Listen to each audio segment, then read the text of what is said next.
Kildernock Kirk, a church in the small parish of Baldowie, about 10 miles north of Glasgow.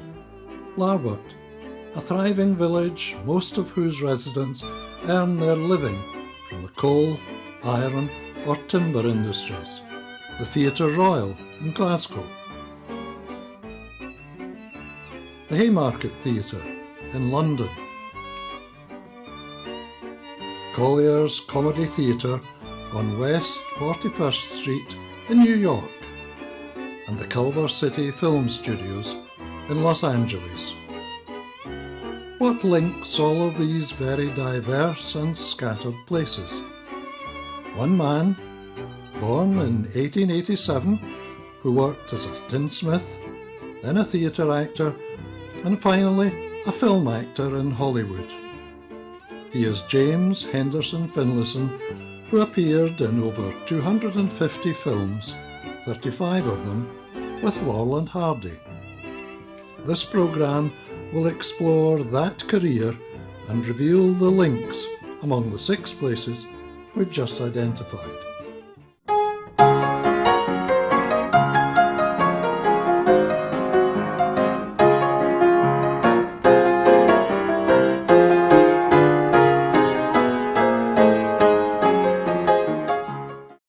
James was born in the village of Larbert in Stirlingshire, Scotland, on 27th August 1887, when Britain was in the midst of the Victorian era. By that time, Larbert was one of the centres of the iron and steel industries in Scotland, with 25 foundries in the local area employing 9,000 men. The largest of these was the famous Carron Iron Works, some 2 miles away. The foundry produced carronades for Navy warships, parts for James Watt's first steam engine, and the engine for the Charlotte Dundas steamboat.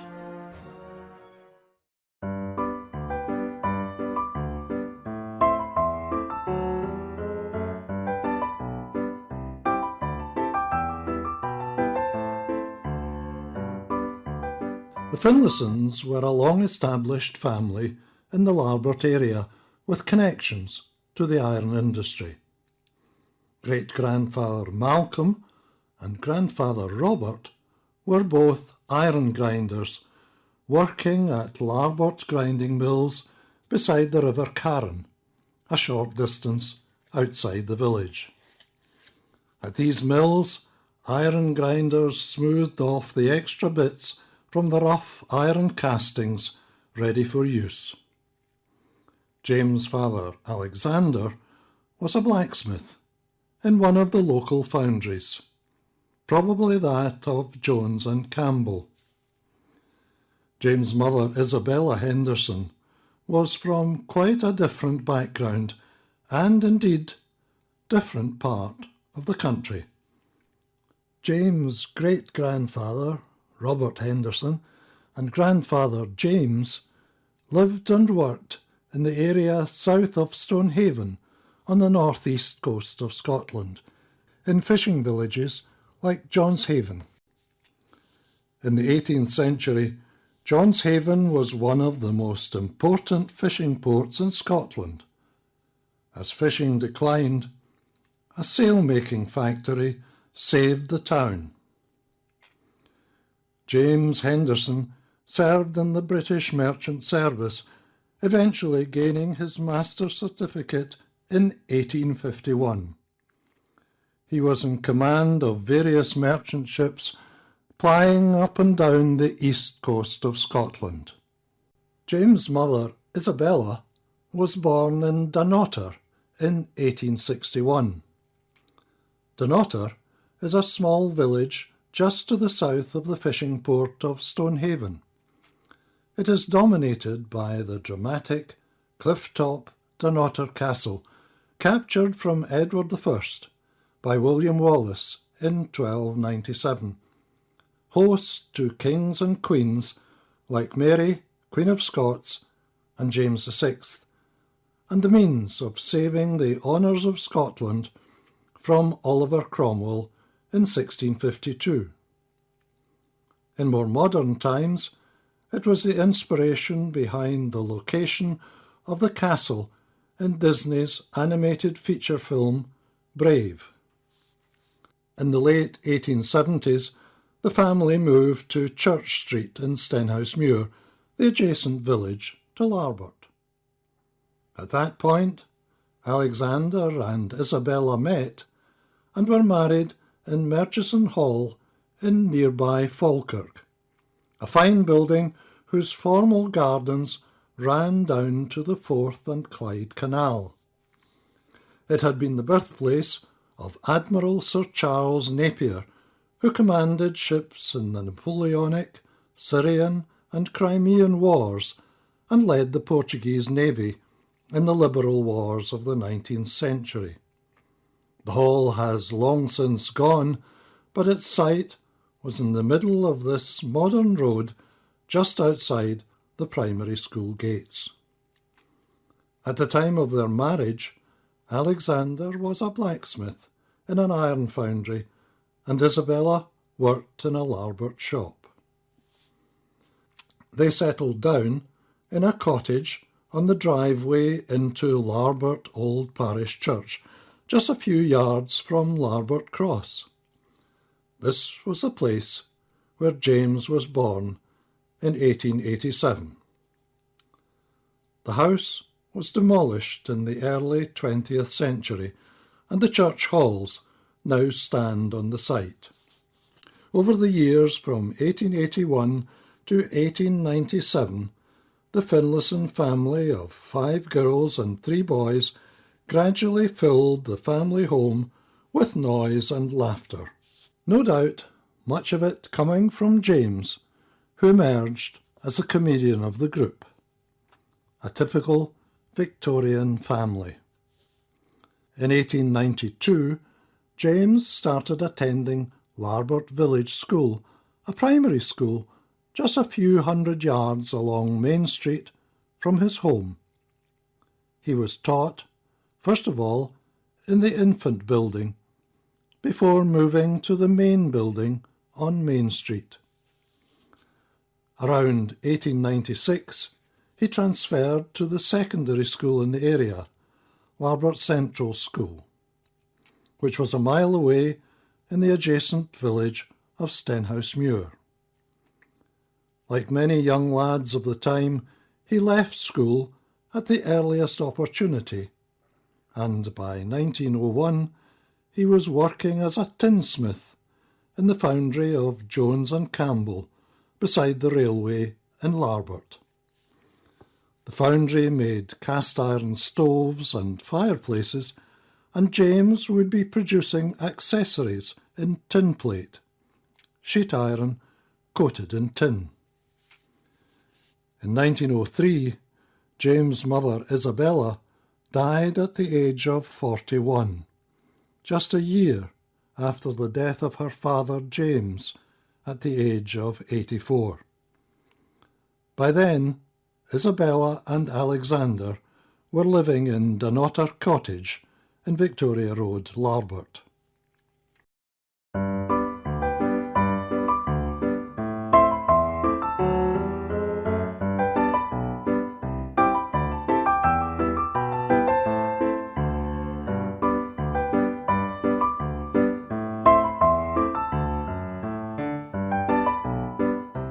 Around that time, James joined Stenhousemuir Amateur Dramatic and Musical Society, and his stage career took its first steps. In February 1906, he had his first major role in the Dramatic Society production of Ticket to Leave Man.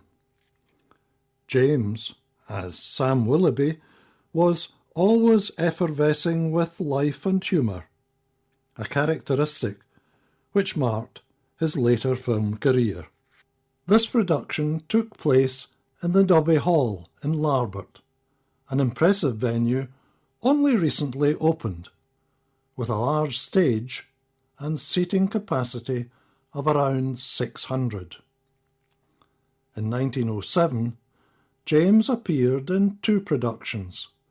The first, in February, was Rob Roy, a very popular romantic comedy in 3 acts, with a chorus of singers, a troupe of dancers, and an orchestra. The performance must have resembled this earlier professional production.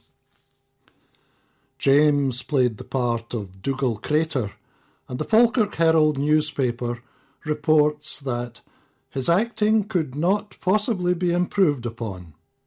He was the life and soul of the piece, and his representation of the faithful and cunning follower of the Gregarach was warmly and deservedly applauded. It seems that his career as a comedian was already underway. Later that year, in December, he had another role in the Society's production of a comedy drama called Current Cash, and again received good reviews for his performance. 2 productions in 1 year, and 2 applauded performances while still working as a tinsmith must have been a good preparation for things to come. In 1908, James also joined the similar society in the neighbouring village of Bonnybridge, who were performing the Octoroon, subtitled Life in Louisiana. The play is set in a Mississippi plantation, and James played the part of Caillou, an overseer. This was one of the first productions of the Bonnybridge Society, and no doubt James' experience was a help to the drama. In March 1909, James was again on stage with the Stenhousemuir Amateur Dramatic Society in their production of the Sean Run, Irish for a wanderer or poacher. It is set in County Sligo, and James plays the only English character, Captain Molyneux, in a play which must have been challenging for a Scottish cast. The end of 1909 proved to be a difficult time for James. In November, eldest sister Isabella died at Dunnottar Cottage at the age of 27. She had been working as a housekeeper, possibly looking after her parents. A month later, James' father Alexander died in the same cottage at the age of 57. He had been working as a foreman blacksmith.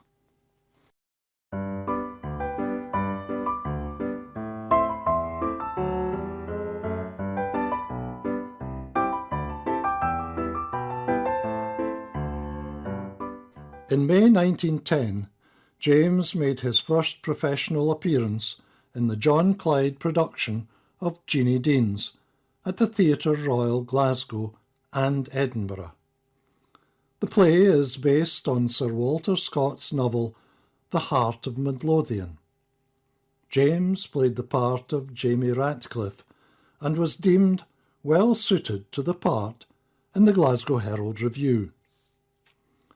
In June, he is in the King's Theatre, Edinburgh, playing the part of John Dill in John Clyde's production of East Lynne.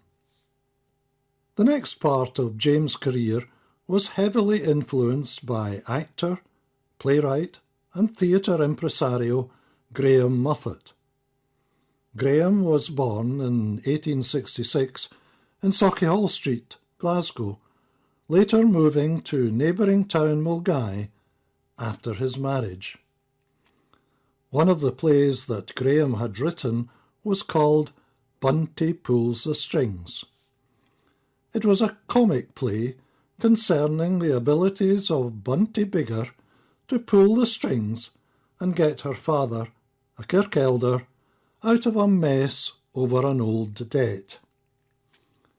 Muffet used the setting of Baldernock Kirk near Mulgai for his play, and the kirk is still known to many older people as the Bunty Kirk. Moffat had managed to get his play, which had been a hit in Scotland, staged once in England, but it wasn't successful because of the Scottish accents. In June 1911, he persuaded the theatre impresario Cyril Maud to put on one performance of it in the Playhouse Theatre, London. It was an immediate success, and Moffat had received 5 offers to stage it by the next morning. It moved to the regular bill of the Haymarket Theatre in London and ran there for a year and a half.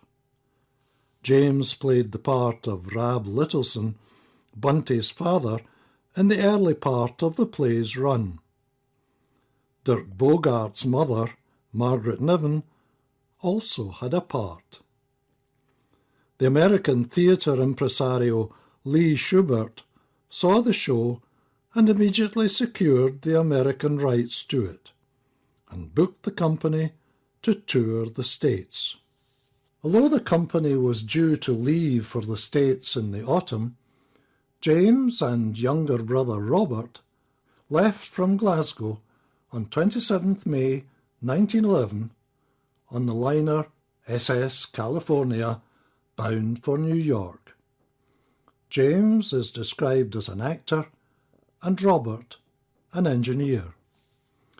They were going to stay with older cousin David in New York. Sister Jane had already emigrated to New York the previous year, and younger sisters Agnes and Effie followed later that year to stay in Brooklyn. By the end of 1911, there was quite a colony of Finlaysons in the New York area, to which James would often return as the years went by. Bunty opened in the Comedy Theatre just off Broadway in November and received the best reviews of any show at the theatre that season. James had joined the cast by then, but probably stayed with the family while in the play. By the beginning of 1912, an additional Graham Moffat company is performing his comedy The Concealed Bed in the Palace Theatre, Chicago. It featured Blair Gowrie-born Andy Clyde in one of the roles. He became a friend of James, who later invited Andy to Hollywood, where he became a film actor and was cowboy Hopalong Cassidy's sidekick. At the same time, another Moffat company is also performing The Concealed Bed at Daly's Theatre in Broadway. It's a detective story with one of the 3 men in the cast played by James. By the middle of 1912, there were 9 Moffat companies in all, 5 in the USA and 4 in the UK. By August 1912, James had left the cast of another Moffat play, The Great Game, and was back again at the Comedy Theatre on Broadway in Bunty Pulls the Strings. This time he played the part of James Gibb. James then started touring around the USA and Canada, possibly with one of Graham Moffat's theatre companies, ending up in California, probably around 1915.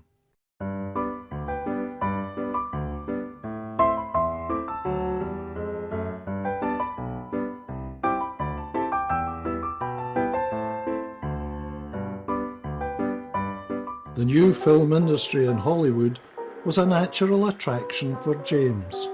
Film companies were starting up there because the weather was better for filming than in New York, where the industry started out. It was sunny and dry most of the time, ideal, since all movie interiors and exteriors were shot outdoors because film was very insensitive at that time. Jimmy, as he became known in Hollywood, got his first job as one of Mack Sennett's company of film comedians. Sennett had moved from New York and set up his Keystone Studios in 1914, one of the first in Hollywood. Jimmy was one of the original Keystone Cops, a group famed for their car chases and custard pie throwing, reflecting Sennett's liking for uniforms in his films.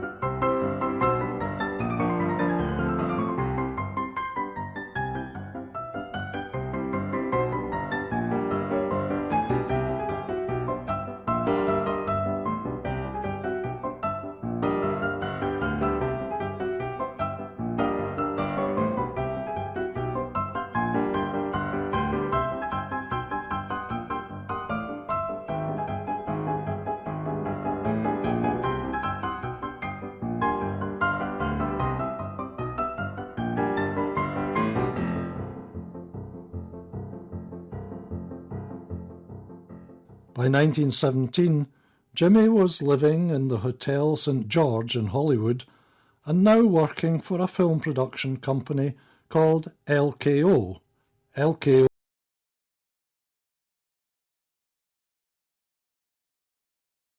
set up by Henry Lehrman after he left Sennett Studios, where he had been an actor and director. He had poached a number of actors from Sennett and found an additional motley of tough guys that could perform stunts without much consideration for safety. Jimmy appeared in a varied range of short comedies.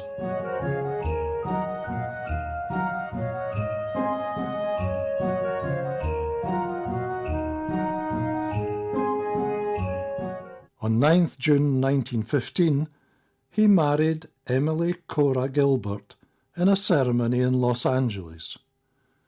Jimmy was aged 30 and Emily 19. She was originally from Ohio and probably moved to Los Angeles to work. Jimmy's sister Agnes was staying with James and working as a stenographer, in other words, a shorthand typist. It may be that Emily was in a similar occupation and they met through Agnes. Also in 1919, Jimmy received his first film contract from Mack Sennett Studios. This made him part of a group of actors who shared lead roles in successive movies. Together, they made 12 films in 1919 and a further 10 in 1920.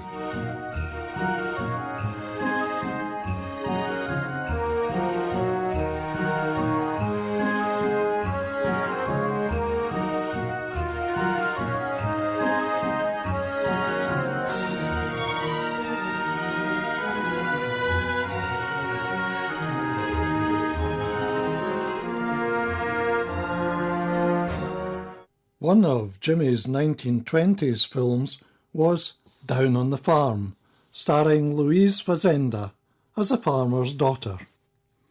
It was the most expensive of Sennett's productions and cost $50,000 to make, about $750,000 in today's money. However, it made 10 times that amount at the box office, $500,000 or $7 million in today's values. Jimmy, seen here with Louise, takes the role described as the sportive banker or landlord of the farm. He visits the farm to try to extract the rent from the farmer.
film also has a talented dog, Teddy, who could lead a cow to the water and make it drink.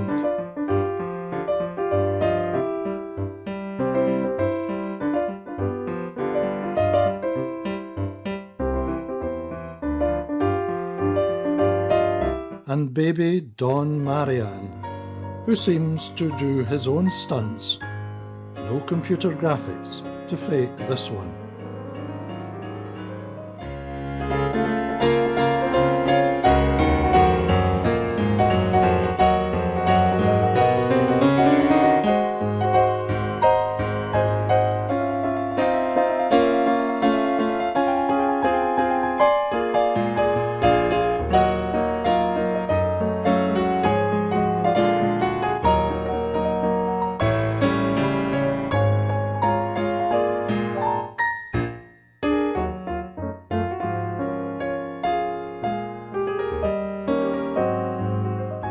By this time, Jimmy reports to the Falkirk Herald that he owns a handsome motor car, palatial bungalow in Los Angeles, besides a salary per month that many don't have in a year.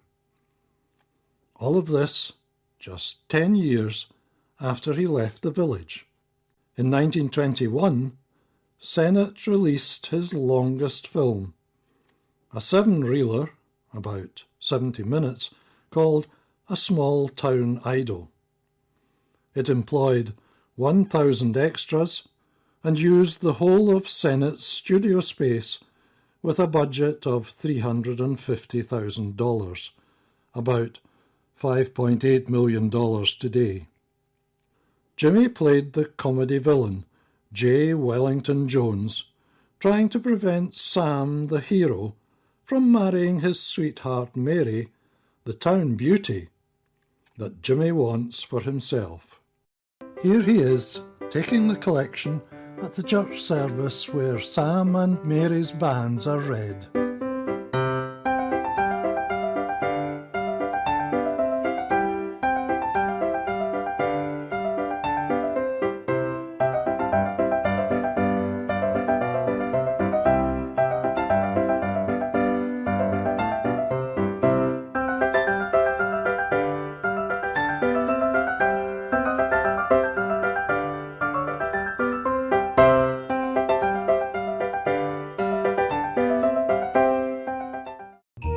Jimmy made a further 6 films under his contract with Sennett.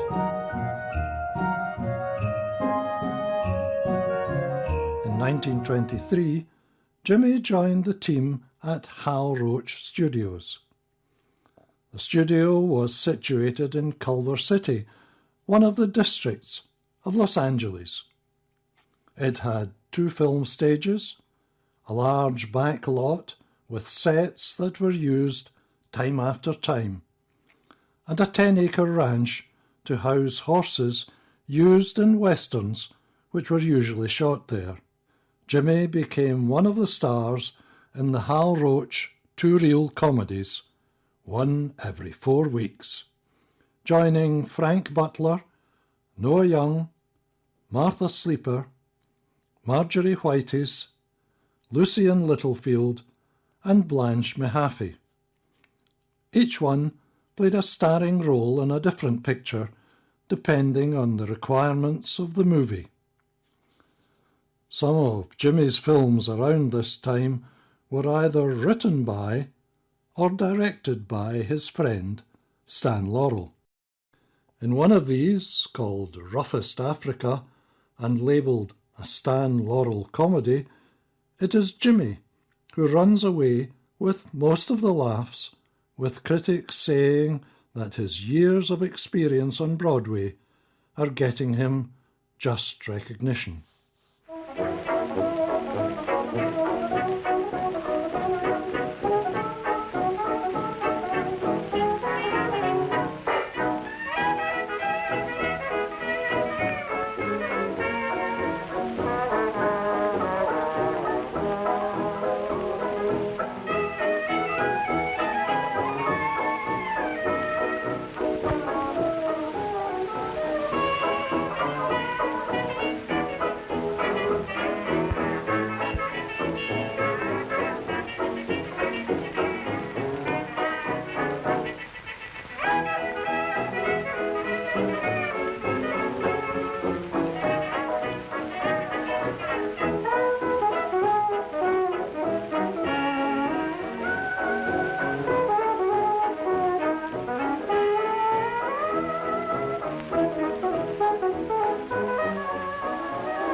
By 1926, Jimmy's work at Hal Roach Studios had been attracting wide attention.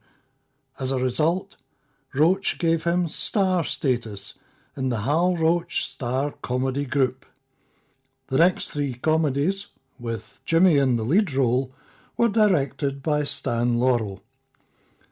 The group included Viola Richard, Oliver Hardy, up till then a film heavy, and Martha Sleeper, eccentric 16-year-old comedienne.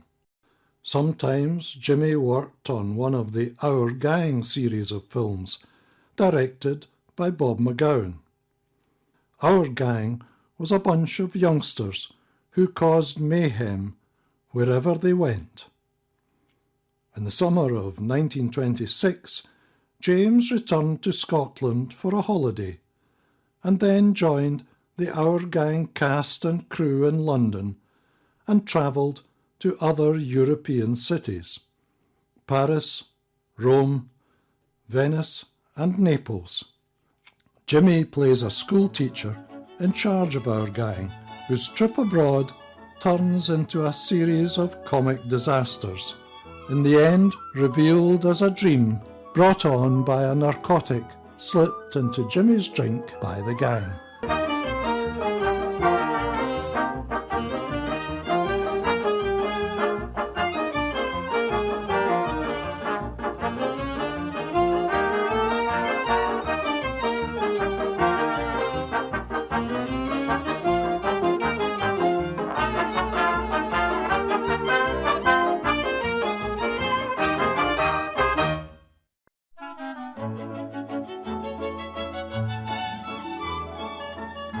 The film was really a travelogue for places that most people at that time wouldn't have seen.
Dizzy Daddies in 1926 casts Jimmy as a lawyer, Jonathan Haig. One of his daughters, Toodles, played by Mildred June, is engaged to marry Johnny Walker, played by Tyler Brooke. I wonder who suggested the names Haig and Johnny Walker. The plot revolves around Johnny's former flame, played by Gertrude Astor, who turns up threatening to sue him for alienation of affections.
Jimmy had appeared, as we have seen, alongside Stan Laurel as an actor and in films that Stan wrote or directed. Jimmy also appeared many times alongside Oliver Hardy, who at that time was usually cast as a movie heavy, as in this film, called No Man's Law, featuring Rex, the avenging stallion. Jimmy, on the right, is a gold prospector in the sights of Hardy, who would like to free him of his gold.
Stan and Ollie's first film as a team, but not yet called Laurel and Hardy, was the silent short Putting the Pants on Philip, where Ollie, as Piedmont Mumble Thunder, welcomes to America Stan as his nephew Philip, over from Scotland. Clad in a kilt, Philip attracts the attention of many ladies, as Ollie tries to get him fitted with a pair of pants or trousers.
In 1929, they appeared in one of their last silent films, Big Business, with Jimmy as their comic foil. Laurel and Hardy are two Christmas tree salesmen in California in the middle of summer. Things develop into one of their tit-for-tat routines with potential customer Jimmy.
Perhaps Laurel and Hardy's most successful feature film was Way Out West, again featuring Jimmy as Mickey Finn, their saloon-owning foil.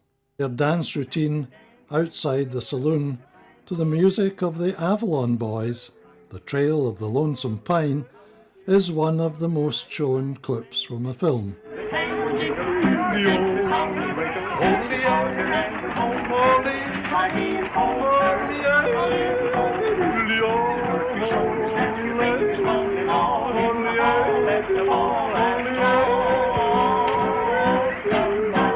And it works well with a variety of musical backgrounds like Michael Jackson's Billie Jean.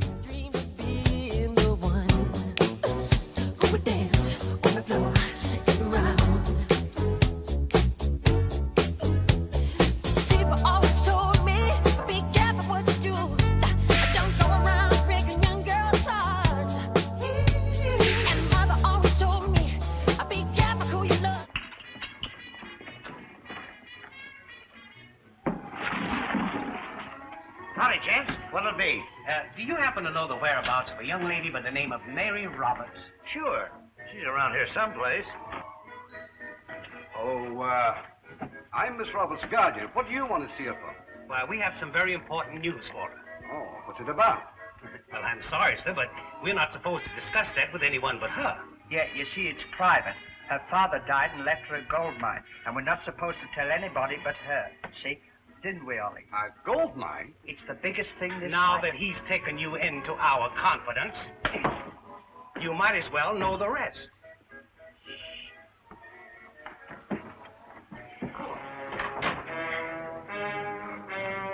Lola, we've got a fortune right in the palm of our hand. What do you mean? There's a couple of desert rats downstairs looking for Mary Roberts. What about it? They've got a deed to a very valuable gold mine left to her by her father, and they're here to deliver it to her in person. Well, ain't that just grand? It would be if you were Mary Roberts. I got you, but I'd never get away with it. Sure you would. They've never seen Mary Roberts. Then it's a cinch. Who's there? Mary! Mary who? Merry Christmas.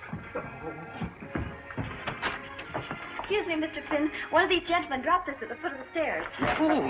Oh, my, thank you, little lady. You don't know what you've done. Thanks. All right. There you are, signed, sealed, and now delivered. Oh, thank you so much. Not at all.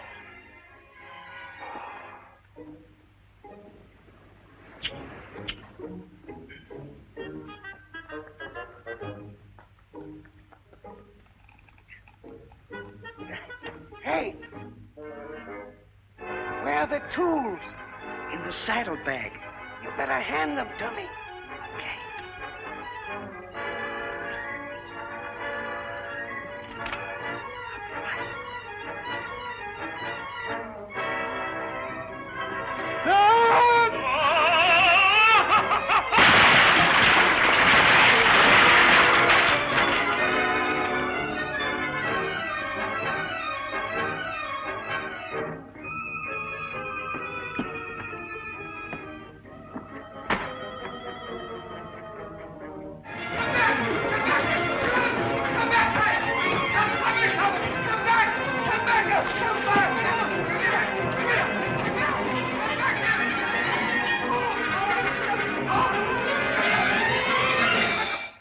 Many of Laurel and Hardy's films were set in other countries, although they were all shot in Hollywood. Bonnie Scotland involves McLaurel and Hardy trying to claim McLaurel's Scottish heritage and ends up with them enrolling in the army by accident instead. Sergeant Major Finlayson soon has them in his sights, especially when he interrupts another Laurel and Hardy dance routine, this time in kilts.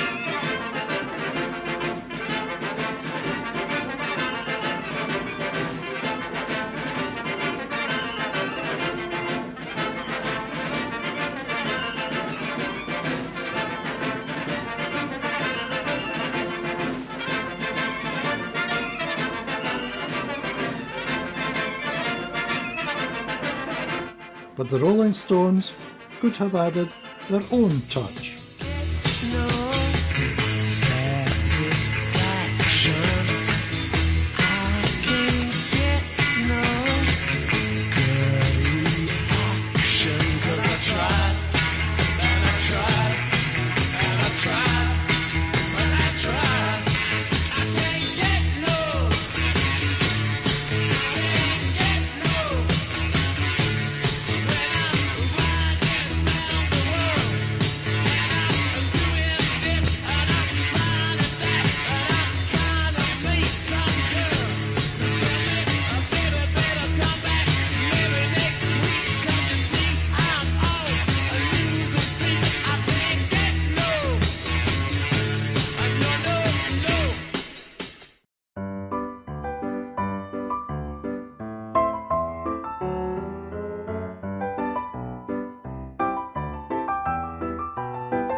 Jimmy did love his own Bonnie Scotland, and most years travelled back to Larbert to see his friends.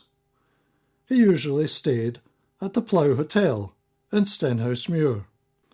During his visits he did things like make a dustpan at the Jones and Campbell foundry where he learned his trade as a tinsmith, rang the New Year bells at Denny where he was staying with his friend, the local minister, attended Airth Highland Games while staying with his former employer, P.F. Jones, at his residence at Dunmore Park House, watched cricket at Falkirk Tryst Cricket Club, which is in Stenhousemuir, to avoid confusion. One of his favourite pastimes, both in Scotland and in Hollywood, was golf. On his home visits, he often played over the local golf course, Falkirk Tryst. Here is Jimmy with Oliver Hardy and directors Bob McGowan and Leo McCarey playing on a Hollywood course. Eventually, he got his chance of a role in a film featuring golf called So This Is Harris. All dialogue is sung, and it won a short feature Oscar in 1934. Hello, John. And we can hear Jimmy singing for the first time. The lad kens what it's all about. He can play the ancient game, nae doubt. Oh, boy, and can that baby shoot? Some shot. Boss Harris. In golf as are the spots to be most picturesque, you must be statuesque. Must we be statuesque? Aye, a Venus or Apollo, if the little ball you'll follow round the course. Fall around the course. Oh, aye, so keep your eye upon the ball and always follow through. Don't forget, watch your approach, whatever shot you do. Always nurse your message shots and keep your putter warm. And don't forget in the ancient game, it's just a matter of form.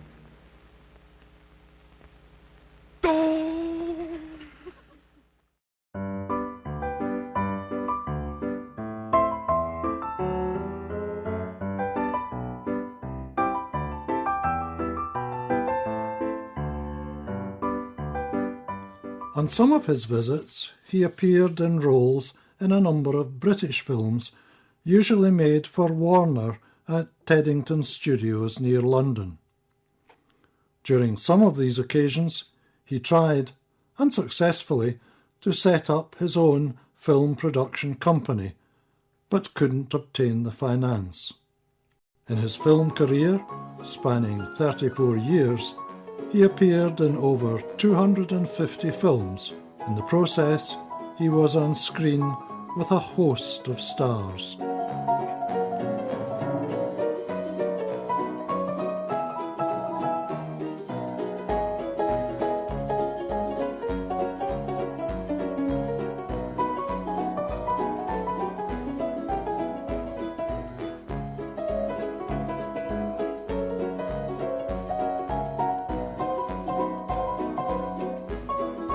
From 1940 onwards, Jimmy appeared in smaller roles in many feature films alongside some big stars.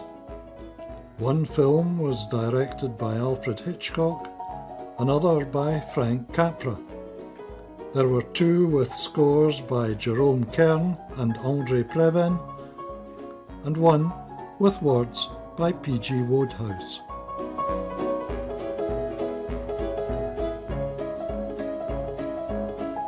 His final film, in 1951, was Royal Wedding, with Fred Astaire and Jane Powell as brother and sister. It features the usual Astaire dance routines, here with Jane.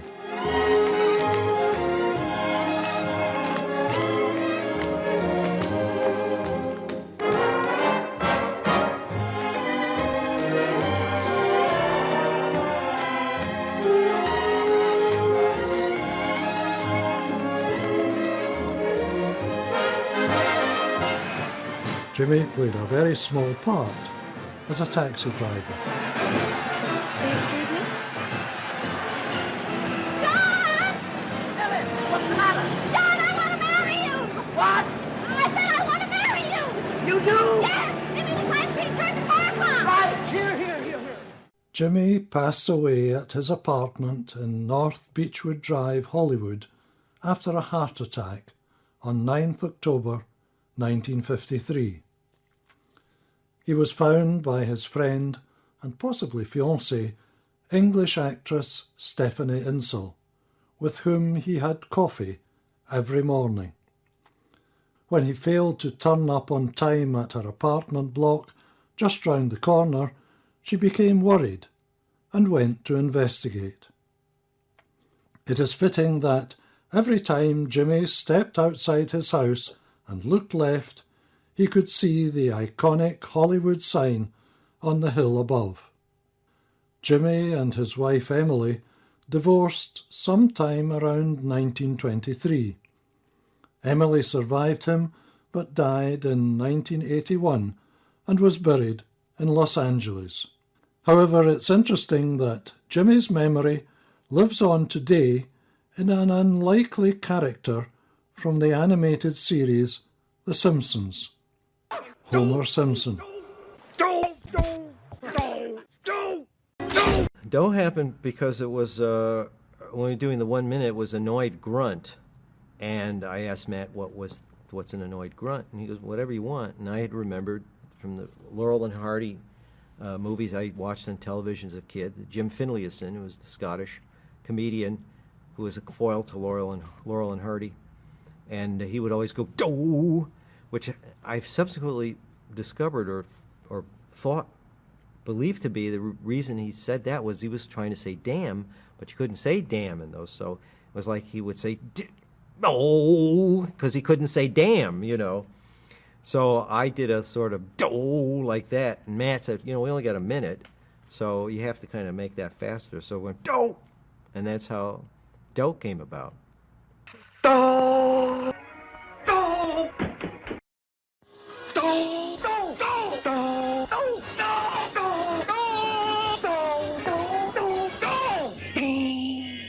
And Jimmy's squint seems to have found an even more recent follower. Is Greta Thunberg a secret watcher of Laurel and Hardy?